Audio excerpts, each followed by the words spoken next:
documentary When All That's Left Is Love. You guys probably met Eric already because we did a live interview at the beginning of the festival a couple weeks ago. So super excited to welcome him back. His film just played with us. Let's bring on Eric Gordon. Hey, what's up, Eric? How are you? Hey, man. How are you? That's good. It's good to see you. I wish we could be seeing each other in person and hanging out and, enjoying the beach, enjoying the film festival. But here we are here we are. But hey, it's good to see you regardless. Congratulations on your film. Thank you. I have a ton of questions to ask, and I think a few of these I probably asked before.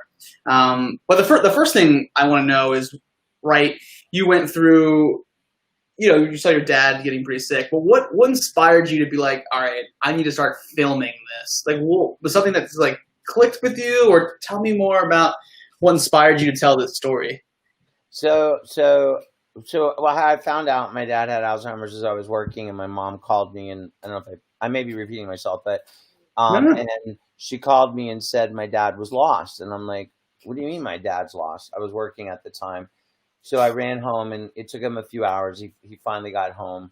So I moved in with my mom because I saw she couldn't, handle it on her own.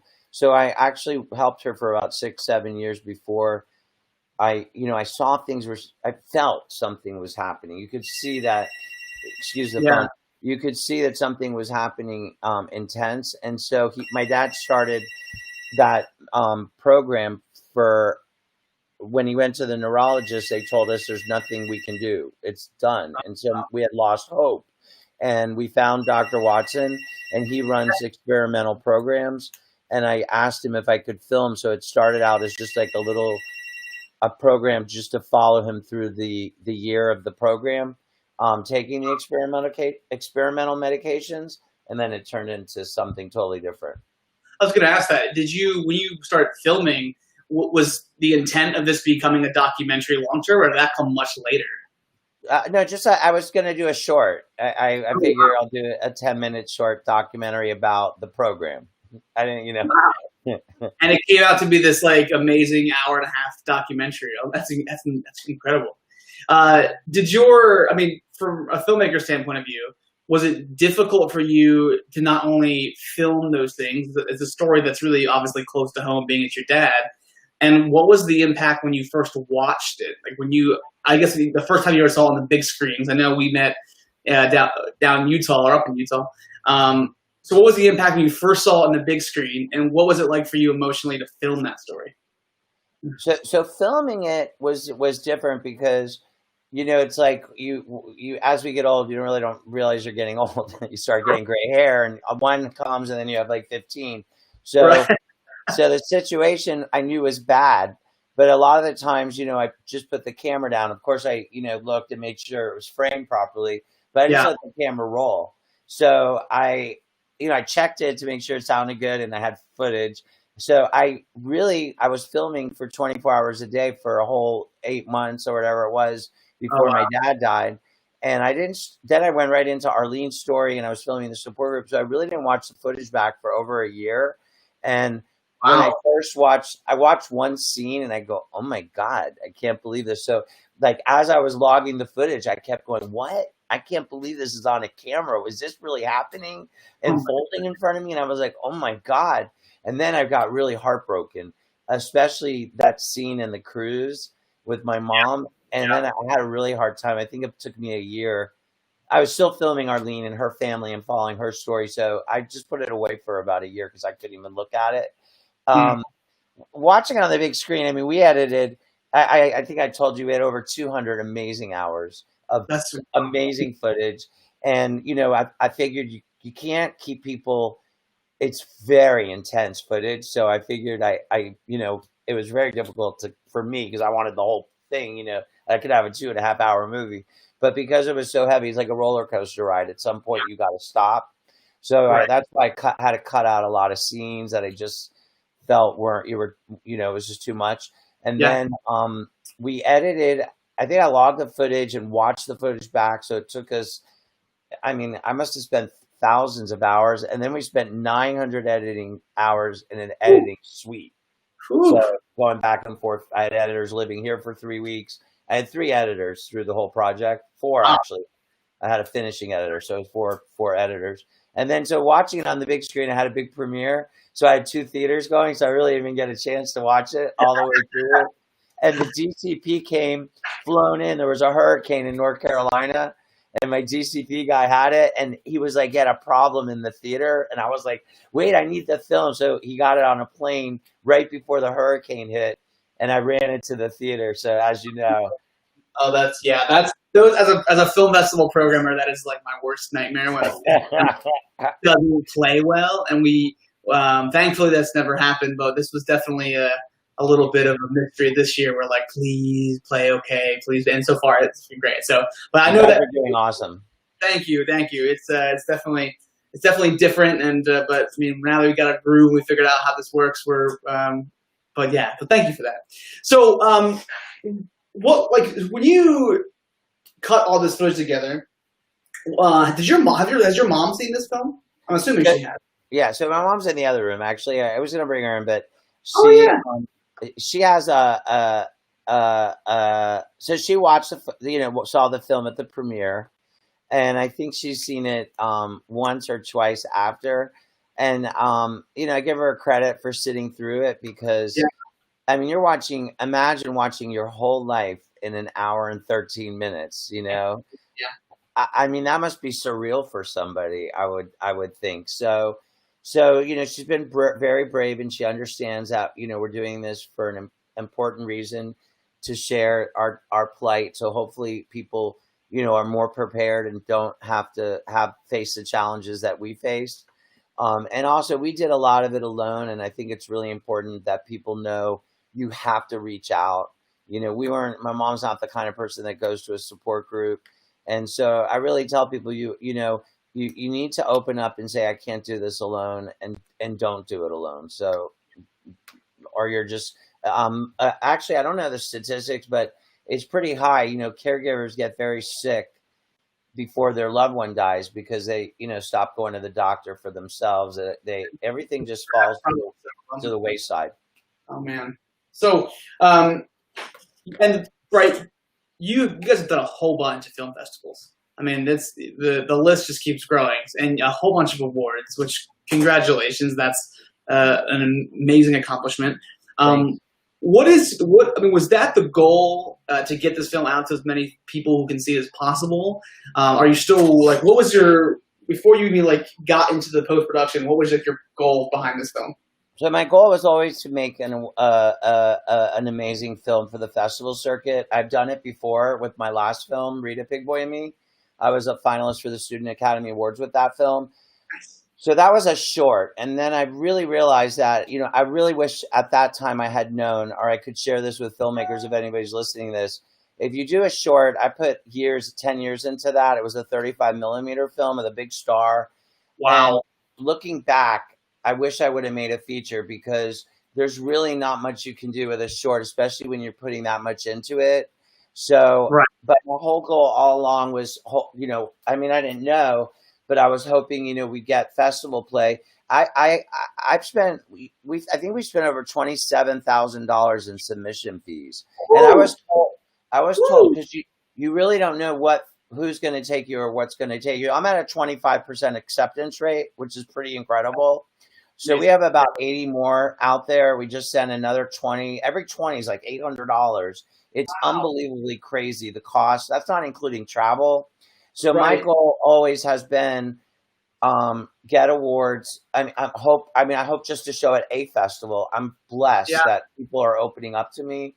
And my goal is building an audience. So wherever I go, I don't just show, I bring chocolate hearts, and I promote my film because I really want people to see it. I'm really Yeah. passionate about it. And then I also love to bring in Alzheimer's groups and try to build a Yeah. community that way. And through that, I also do community engagement screenings where we're getting paid for it to the nonprofit. So, you really have to think what's the next step? What's the next step?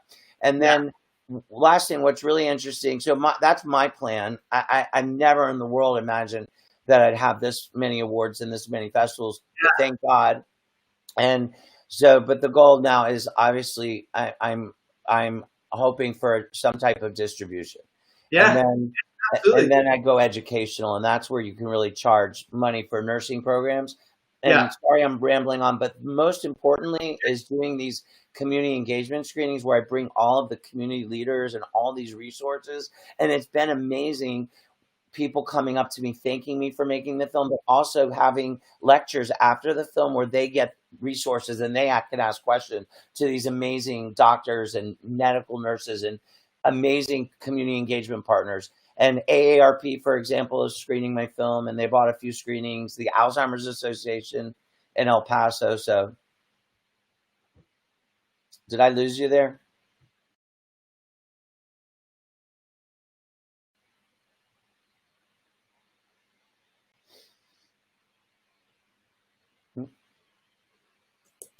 sorry about that, No, everybody. no, That was sorry. Did I sorry. lose you? I don't know what happened there. It sort of went out on me. You still there? Yeah, I'm here. Can you hear me? You hear me okay? I can hear you now. I'm gonna.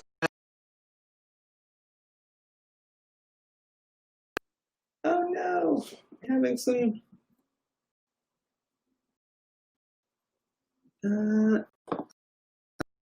Like close Eric out. Maybe bring. Stand by with us in just a moment. This is the only.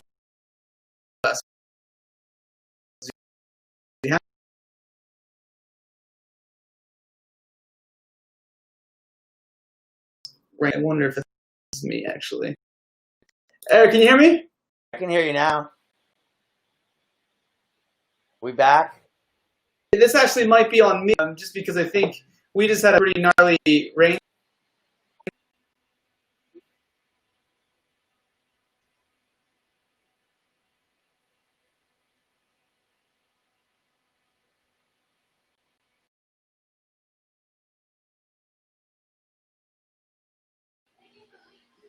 Try this again.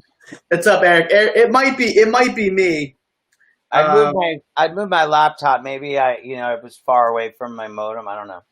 I think it might be me that's having it. We just had a pretty gnarly rainstorm come through here, so my internet might be a little bit spotty. So I apologize for the internet connection there. But so we were talking about all these awards, a massive amount of awards and film festivals. I mean, that's a lot of money too to spend on festivals. It's funny, we were just talking about this morning in our filmmaker coffee shops, or our coffee meet and greet morning, and a lot of filmmakers are asked, like, how the costs can add up pretty heavily for film festivals. Submissions. I always say, hey Tommy, triple your budget for outreach. I mean, really triple it.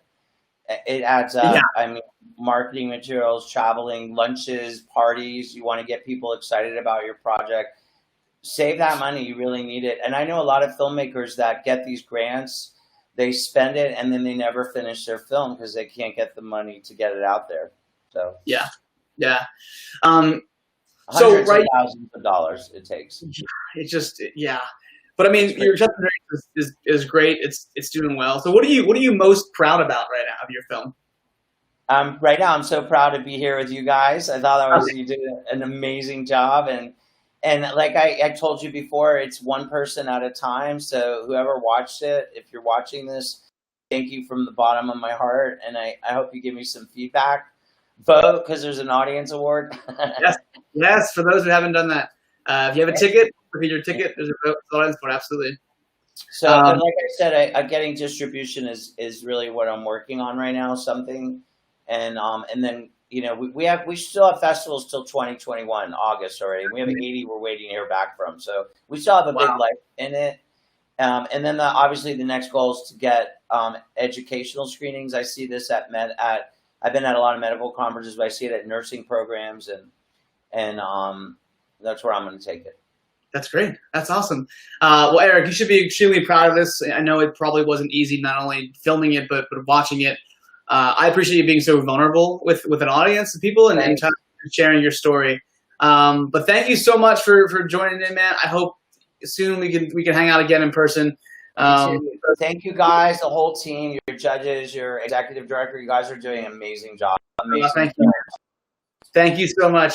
Eric, take care, buddy. I'll talk to you soon, okay? Bye, guys. Bye-bye. All right, everybody. Thank you so much for tuning in. I'm so sorry about the glitch that we had there with our Wi-Fi. I did have a pretty kind of crazy rainstorm where I'm located here in Philadelphia, which may be a cause of that.